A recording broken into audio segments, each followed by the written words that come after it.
వచ్చాడు. పిల్లల గదిలోకి వెళ్ళారా? వెళ్ళారండి. మీరెంత ఏంటి ఇంత రాత్రి అయినా ఇంకా పడుకోలేదా? మీరు లేనిది ఎప్పుడైనా పడుకున్నామా అన్నయ్య? అందరం కలిసే కదా పడుకునేది మావయ్య.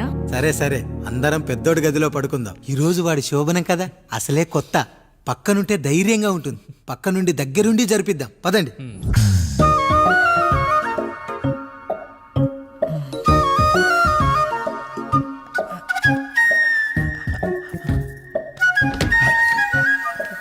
కానివ్వండి రా, కానివ్వండి కానివ్వండి. మీరేంటి మావయ్య ఇక్కడ పడుకుంటున్నారు?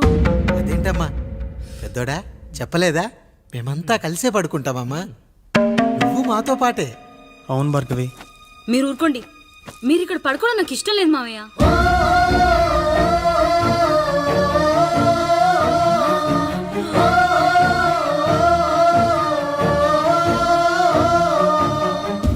అదేంటమ్మా అలా అంటావు? ఎన్నో చూసాం, ఎన్నో చేశాం. దుక్కి దున్ని కోత కోయకుండానే ఈ విత్తనాలన్నీ మొలకొచ్చాయంటావా తల్లి? అవన్నీ నాకు తెలియదు మావయ్య. మర్యాదగా బయటికి వెళ్ళండి.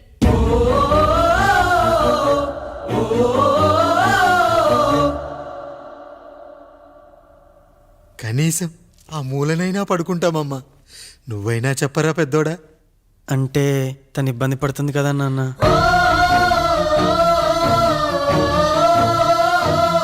నువ్వు కూడా ఏంట్రా? పిల్లలేదో ఆశపడుతున్నారమ్మా.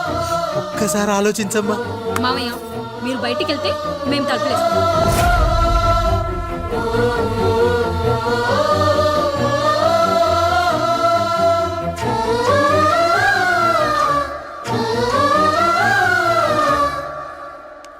వేసుకోండి అమ్మా, వేసుకోండి.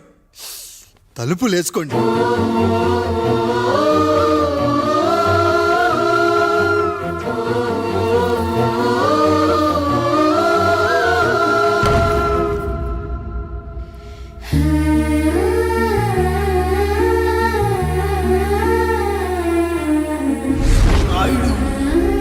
బిడ్డలు జాగ్రత్త. ఈ రోజు నుంచి వీళ్ళంతా నీ తమ్ముళ్ళు చెల్లెళ్ళు కాదు, నీ బిడ్డలు.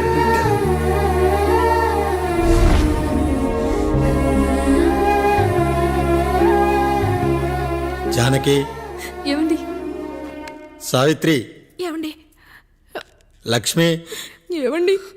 మన గదిలోకి పదండి.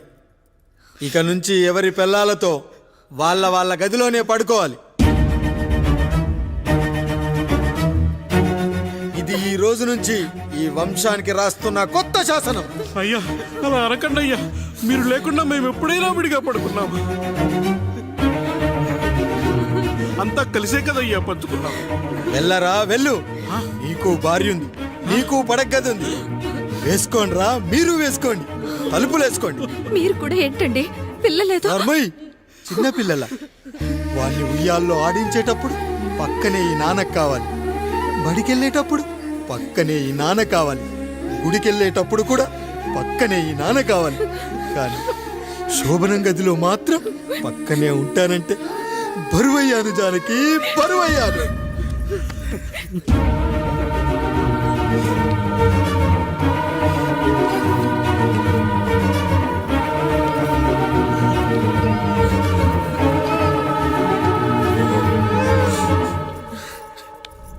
ఏంటండి ఇంకా అదే ఆలోచిస్తున్నారా? ఎలా మర్చిపోగలను లక్ష్మి? జరిగింది ఏదో జరిగిపోయింది. మీరు బాధపడకండి. ఎంత మాట అన్నాడో చూసావా? నా భార్య ఇబ్బంది పడుతుంది, బయటికెళ్ళండి నాన్న అన్నాడు. వాణ్ణి ఎలా పెంచాను? చదువుకుంటే పై చదువులకు వాడు వేరే ఊరు వెళ్లాల్సి వస్తుందని చదివే మాన్పించేశాను. జ్వరం వస్తే ఆ మాత్రలు చేదుగా ఉంటాయని నేనే మింగాను. నోరు తెరిచి అమ్మ కావాలన్నప్పుడల్లా ఎంతమంది అమ్మల్ని ఇచ్చాను. నాన్న అన్న ప్రతిసారి నాన్నల్ని ఇవ్వలేకపోయానని వాడికి నా మీద కోపమో ఏమో జానకి. నిజమేనండి, మనమంతా ఇలా లేమే. మన కుటుంబానికి దిష్టి తగిలింది.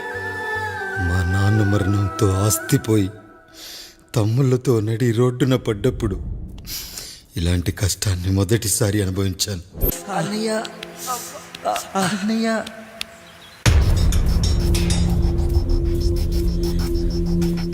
అయ్యా అయ్యా ఏంట్రా? రోడ్డు మీద కాలు కాలుతున్నా సరే తమ్ముళ్ళు చెప్పులు లేకుండా నడుస్తున్నారయ్యా, చెప్పులు లేకుండా నడుస్తున్నారయ్యా.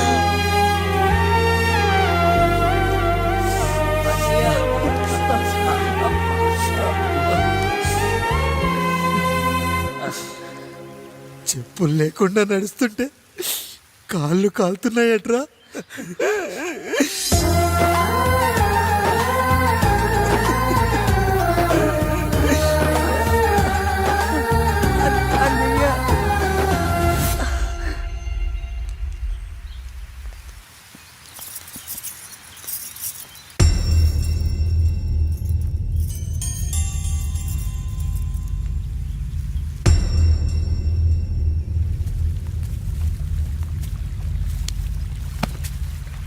ఏరా కాముడు, అయ్యా బాధపడుతున్నావా? పెళ్ళేమైనా చేయమంటావా? వద్దులేండి అయ్యా, నాకు ఇది ఉందిగా చాలు, దీంతో నేను ఎలాగోలా సరిపెట్టుకుంటాను. దీనితో పాటు జీవితంలో నీకు ఓ తోడు కావాలి. రే గంటోడా, అయ్యా ఇక నుంచి కష్టాల్లో సుఖాల్లో వీడికి అన్నీ నువ్వేరా. మీరు శాసించాక నేను వేరే ఏదైనా ఆశించగలనా పెద్దయ్యా?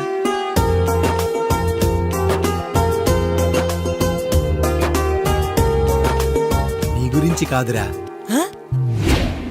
మీ అక్కది చాలా గొప్ప మంచి మనసుని విన్నాను. ఈ కాముడికి ఆ రాముడి గుళ్ళో పెళ్లి చెయ్యి. అయ్యా దాన్ని పెళ్లి చేసుకుంటే దాని భర్త చనిపోతాడని జాతకంలో ఉందయ్యా. మీరంతా కలకాలం ఉంటారంట్రా. వీడు పోతే నేను లేనా, చూసుకోలేనా? నువ్వు పెళ్లి చెయ్యి, పెళ్లి చేయరా.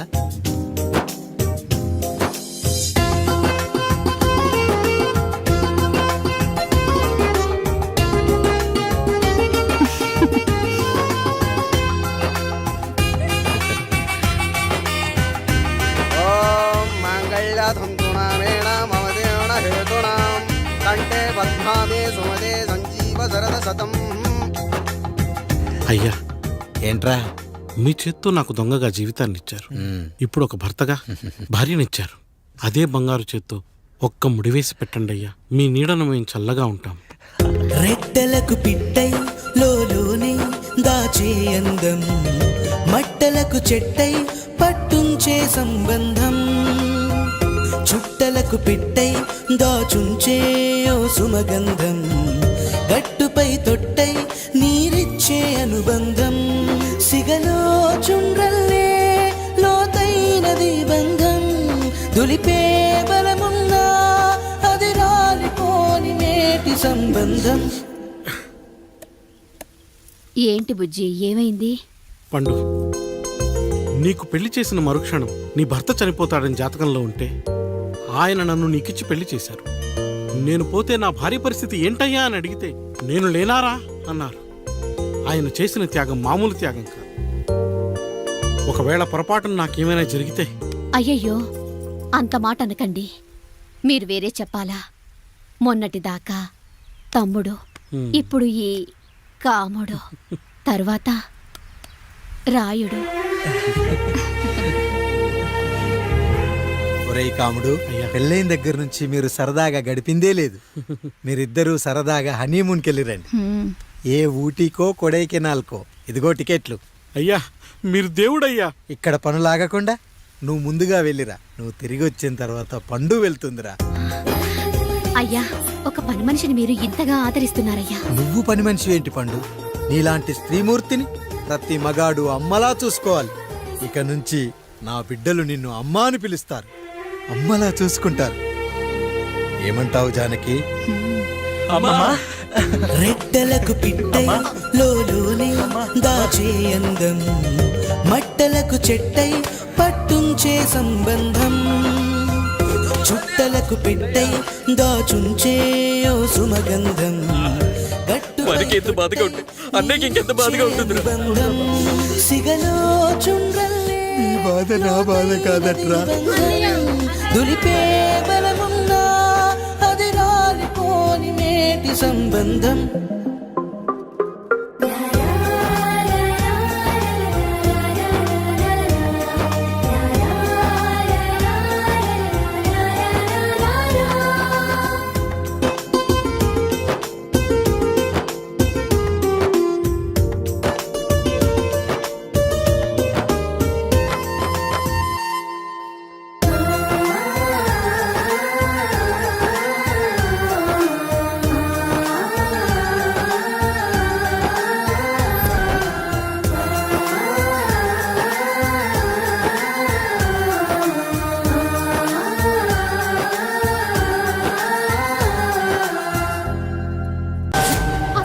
తండ్రి ఎవరో నీకు తెలుసా? తెలుసా? ఇదిగో ఈ కాముడేరా నీ తండ్రి. గేదె నల్లగా ఉన్నంత మాత్రాన పాలు తెల్లగా ఎలా ఉన్నాయనే కదరా నీ ప్రశ్న. దానికి సమాధానం చెప్పాలంటే ఒక వర్షం కురిసిన రాత్రి నేను 9వ నెల బాలింతగా ఉన్నప్పుడు. పండు పండు ఇదిగో ఏమిటండి ఇది? నిద్రలేస్తే నేను, బయటికెళ్తే గంటోడు, పక్కకెళ్తే పాలేరు, ఎప్పుడూ తిరిగే తాయారు. రోజు మమ్మల్ని చూసి చూసి బిడ్డ కూడా జిడ్డు మొహం వేసుకుని పుడతాడేమో అని భయంగా ఉంది. కడుపులో ఉన్నప్పుడు మనం ఎవరి మొహాలైతే చూస్తామో అచ్చం వారి పోలికలతోనే పుడతారంటారు. పొరపాటున నా పోలికలతో పుడితే? అదేంటి కాముడు, నీకేం తక్కువ? జుట్టు ఉండాల్సిన చోట లేకుండా అవసరం లేని చోట విపరీతంగా పెరిగిపోతుంది. ఆ, మనకు పుట్టబోయే బిడ్డ గొప్ప అందగాడై ఉండాలి. ఇదిగో రోజు ఈ దేవుడి ఫోటోలు చూడు, వాళ్ళలాగే అందంగా పుడతాడు. కడుపుతో ఉన్నప్పుడు ఎవరి ఫోటో చూస్తే ఆ పోలికలతో బిడ్డ పుడతాడా? కనిపించని దేవుడి పోలికలు నా బిడ్డకెందుకు? ఈ ఊరికి దేవుడు రాయుడు. నా బిడ్డ ఆయనలాగే పుట్టాలి, ఆయనలాగే పుట్టాలి.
ఏంటి పండు ఇలా వచ్చావు?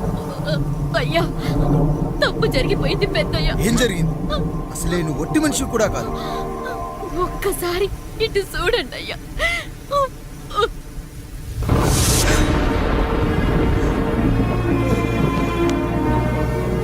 వీడేంటి అచ్చం నాలా ఉన్నాడు? అసలేంటి, ఎందుకు ఇలా జరిగింది? నువ్వు ఎప్పుడైనా చీకట్లో పంపు సైడ్ దగ్గరికి వచ్చావా? మరి అమలాపురంలో శివాలయం దగ్గర రత్నాలు నీకేమైనా అమ్మవుతుందా? లేదు. పిఠాపురంలో పద్మం, రామాపురంలో లక్ష్మి, కాకినాడలో సుజాత. అయ్యో దేవుడా, అయ్యా, అసలు ఇదంతా ఎలా జరిగింది పండు? అయ్యా, ఇదంతా కాముడి వల్లే అయ్యా, కాముడి వల్లే. కాముడా? కాముడి కుటుంబానికి నాకు ఏం గుర్తు రావట్లేదే. ఎన్నని గుర్తు పెట్టుకోగలను నేను మాత్రం. అయ్యా, అది కాదయ్యా.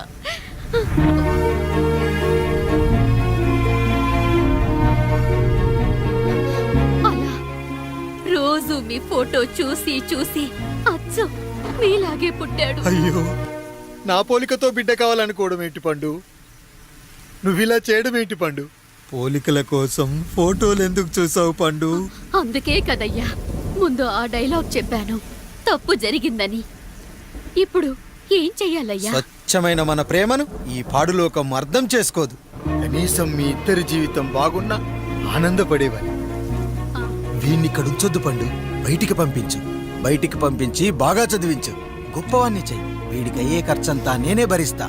అవసరమైతే ఆ డబ్బు కాముడి జీతంలో వచ్చేద్దాం. అయ్యా, వెళ్లే ముందు వీడికొక పేరు పెట్టండి అయ్యా. వీడు ఇంకో రాయుడు, అంటే ఇంగ్లీష్లో అండ్ రాయుడు, అండ్ రాయుడు.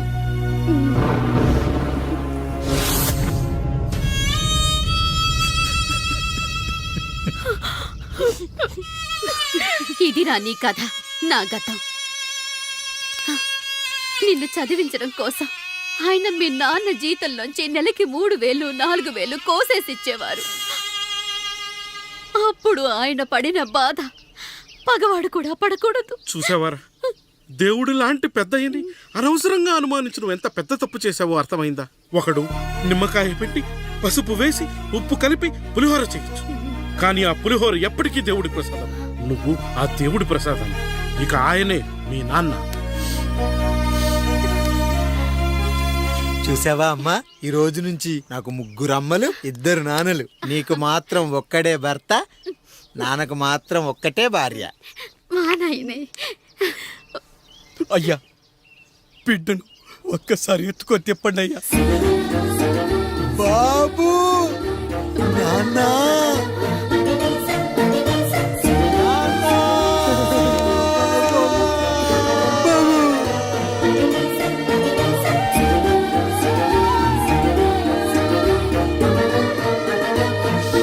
నన్ను క్షమించు నాన్న. ఇప్పటికైనా నిజం అర్థం చేసుకున్నావు. అది నాకు చాలురా, చాలదు నాన్న. నిన్ను ఏలెత్తి చూపిన జనంతో చెయ్యెత్తి దండం పెట్టించాలి. అన్నయ్య కంటే ఆస్తి ముఖ్యమనుకున్న మన కుటుంబానికి గుణపాఠం నేర్పించాలి. ఇక నాకు వదిలే నాన్న, నేను చూసుకుంటా.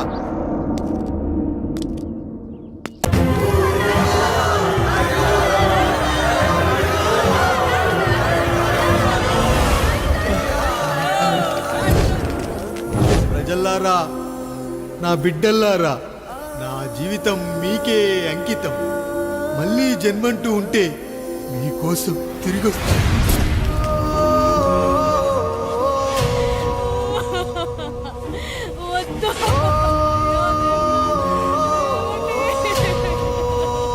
వద్దయ్యా, వద్దు, వద్దయ్యా, వద్దయ్యా.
ఎవడొస్తాడు?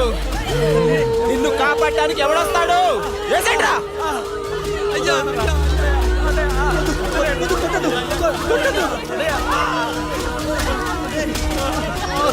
కష్టం వస్తే ఒక్కసారి నాన్న అని పిలవరా, ఆ సమాధిలోంచైనా లేచొస్తా.